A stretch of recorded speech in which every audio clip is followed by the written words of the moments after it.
Today's video covers the most effective money-saving travel hacks that actually work. The first hack is using this little-known free app to skip airport lines. This is probably the most underrated travel hack of all time. If you are flying internationally, you can actually skip the long immigration line when returning to the United States without paying for global entry. All you need to do is download the Mobile Passport Control app, enter your passport info, and submit a quick selfie before you reach customs. It's free, it's fast, and it's ridiculously underutilized, which is exactly why the MPC line is almost always shorter. Another fun airport hack to save some serious money when you travel is knowing what food you can bring to the airport and onto your flight.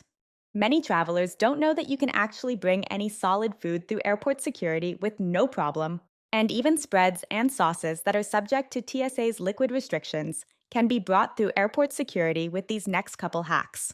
I think you are going to love these. Spreads like hummus or peanut butter normally count as liquids on their own, but if they're inside a sandwich or between crackers, they no longer count as a liquid. Another example is that you can bring sauces as long as they are mixed in with your pasta noodles. And once you're past security, you can bring anything you buy at the airport onto the plane with you. That includes liquids like water, coffee, soup, or smoothies, and solid foods like burgers, fries, sandwiches, or snacks. And if you do plan to buy food on the plane, consider ordering it in advance as you can often find discounts. A bonus hack I'll throw in here is that you can sometimes save money on board just by joining the airline's free loyalty program. Joining the loyalty programs for the airlines you fly with can unlock money-saving perks like free Wi-Fi, onboard discounts, and the ability to earn points on flights that can later be redeemed for free flights or upgrades. And once you start earning points and get status with one airline, that's where things get really interesting, and where our next hack comes in. The next hack is getting your hotel or airline status matched from a competitor. Luckily for us, it turns out that airlines and hotels desperately want to steal each other's customers. Once you have elite status with one airline, you can leverage status match programs to expand your benefits across multiple carriers without having to earn them the traditional way. Delta, American, and United all offer formal status match programs that work surprisingly well. Delta will give you equivalent medallion status for 3 months if you have status with another airline, and you then only need to hit a reduced spending target to keep it. And many airlines will even match Hotel Elite status from programs like Marriott Bonvoy. You just screenshot your current status, fill out an online form, and wait. Additionally, airline partnerships allow your status benefits to transfer to partner airlines even without formal matching. With the JetBlue and United partnership, whatever status you have on United now applies when flying JetBlue, including priority boarding and free checked bags. Once you earn status with an airline that's part of a global alliance like Star Alliance, Oneworld, or SkyTeam, many benefits extend automatically to all partners when flying internationally. The next hack is reverse image searching vacation rentals, because you can often find the same property listed cheaper elsewhere. You can take any image from an Airbnb or VRBO listing, go to Google Image Search, and paste it in to see if that property is being rented somewhere else for less money. I'm currently planning to spend a month in my favorite city in the world up in northern Thailand. I started my search for a place to stay on websites like Agoda, Booking.com, and Airbnb to find an apartment-style rental with fantastic reviews in the location I wanted and equipped with amenities like a full kitchen, gym, and pool. I found the perfect place on Airbnb, but with all the fees added in, it was going to cost about $3,000 for the month. I reverse image searched the building and then contacted them directly, and I was able to book an entire month for less than $1,000.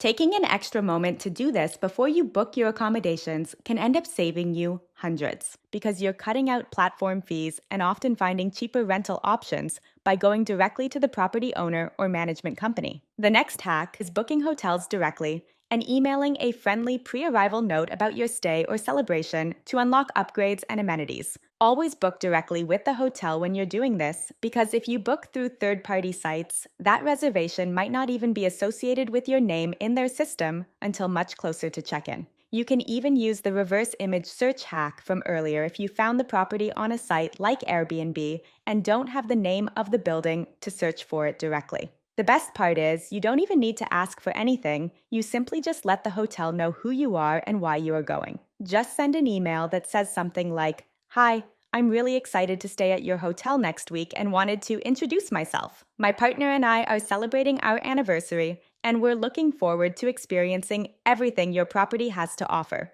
I have friends that work at the front desk of some major hotel chains, and not only do they have authorization to do things that are extra special for their guests, they also love doing it. It turns out that making people happy is actually kind of fun. I've heard stories of room upgrades, better views, free champagne, free chocolate, rooms decorated for children's birthdays, and even initials embroidered on pillows. I personally spent a summer working at the Fairmont out in Banff Springs, and if I remember correctly, every employee had up to $1,000 that they could use without having to ask anyone for approval to make someone's day better. I used it a lot. Let us know in the comments if you have any quick hotel or airport hacks to share. A random bonus tip that saved me many times is using the USB port on the back of the hotel TV to charge my devices.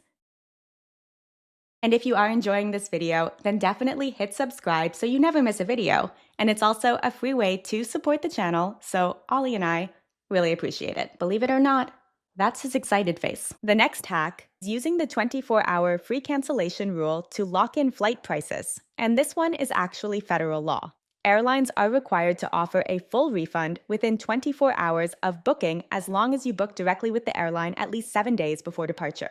The best part is that this rule applies to all fare types, including basic economy, non-refundable tickets. So if you spot a great fare on Monday, book it immediately, then spend Tuesday checking if prices drop or better options appear. If they do, cancel and rebook. If you don't find a better deal, you can just stick with the flight you already booked. It's also great to know that this cancellation window exists in case you do end up making a mistake when booking a flight ticket. Something as simple as typing in your birth date or your passport number incorrectly could lead to you getting denied boarding at the airport. That would suck. Just know this applies to North American Airlines, but isn't standard around the world. I learned this the hard way when I booked a flight from Bangkok to Delhi and realized 5 minutes later I got the date wrong and would actually miss the wedding I was trying to attend. To be fair, I was booking this ticket from Thailand to India while I was still sitting in Canada, and that is a lot of time zones to navigate. It was pretty disappointing to learn that Air India doesn't have this 24-hour cancellation period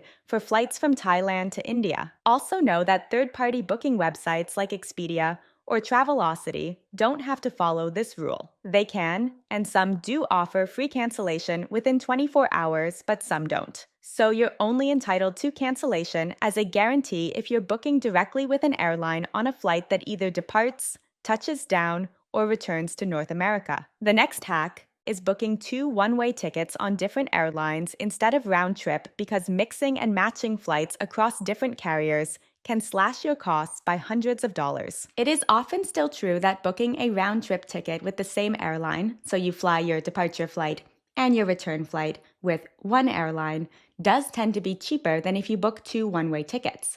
But here's the part that airlines will not tell you. Different airlines compete differently on each route direction, so you can often find better deals by splitting your trip. Let me give you a simple example. Say you're flying from New York to Atlanta and back. United charges $300 for NYC to Atlanta, but $400 for the return flight Atlanta to NYC. Meanwhile, American Airlines charges $400 for NYC to Atlanta, but only $100 for Atlanta back to NYC. If you book United's outbound flight for $300 and American's return flight for $100, your total trip cost is $400 instead of the $650 you'd pay for United's round-trip fare, or $700 for American's round-trip fare. I'd much rather pay $300 for a one-way ticket with United and then do my return flight back with American Airlines for $100 as opposed to paying $500 round-trip with United. It's a confusing example. The next hack is to figure out your internet situation before you travel to save money, time, and stress. If you've ever traveled abroad and come home to a shockingly high phone bill, you already know how expensive international roaming can get. And trying to buy a physical SIM card after you land usually means long lines, language barriers, or realizing it doesn't even work with your phone. Today's video partner, Saily, offers reliable and affordable eSIMs that solve this exact problem. An eSIM is basically a digital SIM card. Instead of inserting a tiny plastic card into your phone, you download it directly to your device. It gives you data just like a normal SIM, without swapping anything out or visiting a phone store. eSIMs are a game changer for staying connected while you travel without coming home to a surprise $100 phone bill. That's just not a good way to end a trip. I've used Saily across Asia, Europe, and North America, and it's worked perfectly every time. Instead of dealing with expensive roaming charges or hunting for a local SIM card in a foreign language, Saily gives you instant access in over 200 destinations.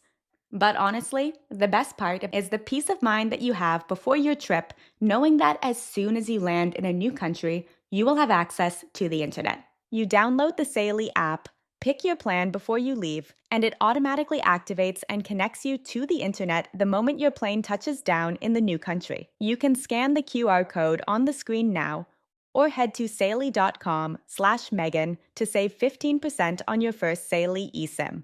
The next hack is researching free walking tours in new cities, which you can find with a quick Google search before your trip or by asking your hotel front desk. I love doing these right when we get to a city we've never been to because it helps you orient yourself and you get to ask questions about what you should do while you're there. I find they really help me feel less overwhelmed and often start in the morning to get you on a good schedule, with something planned for day one that doesn't take a ton of effort on your end. They also end up being really good quality since while they are free, it's expected you leave a tip. That's how the guides make their money, and it's kind of a win-win since people who depend on tips are motivated to do a good job and provide valuable insights about the city. And the second thing to know about free walking tours is that they are a hotspot for thieves. Thieves know that you have just arrived in the country, you're signing up for something free, you're probably carrying your passport, and you probably don't know about the different scams and theft opportunities in that country. Be careful. They know when these groups meet and don't necessarily join the group but target you as you walk by. So keep your valuables secure and stay aware of your surroundings. I once got to the end of a walking tour in Spain, and I kid you not, 3 out of the 12 people that were on the walking tour had their passports stolen. And if you are an experienced traveler and you went through this video thinking, I already knew that, then this next one is for you. It only works for experienced travelers. The hack is to volunteer as the trip agent for friends and family and run all bookings through your credit card. Most people hate doing the logistical work of planning group trips, and this gives you an opportunity to say, I will take all that logistical overhead off your plates, and all I ask in return is that I book everything on my card and you pay me back later. Everyone in your group ends up being happy that they didn't have to plan. You get to plan the trip that you wanted, and you get to make some money on it. Talk about a win-win-win. I've used this to get tons of travel bookings on my cards that weren't necessarily for me and accumulate a huge amount of points and cash back. You can maximize savings even further by booking hotels through cashback websites like Top Cashback or Rakuten, which give you a percentage back on purchases. If you like this video, you'll love this one where I break down the biggest travel mistakes that could ruin your trip in 2026. I'll put it on the screen now and link it in the description for you to watch next. Don't forget to hit subscribe to join Ollie and me back here for more travel tips and hacks each week, and we will see you in that next video soon. Bye.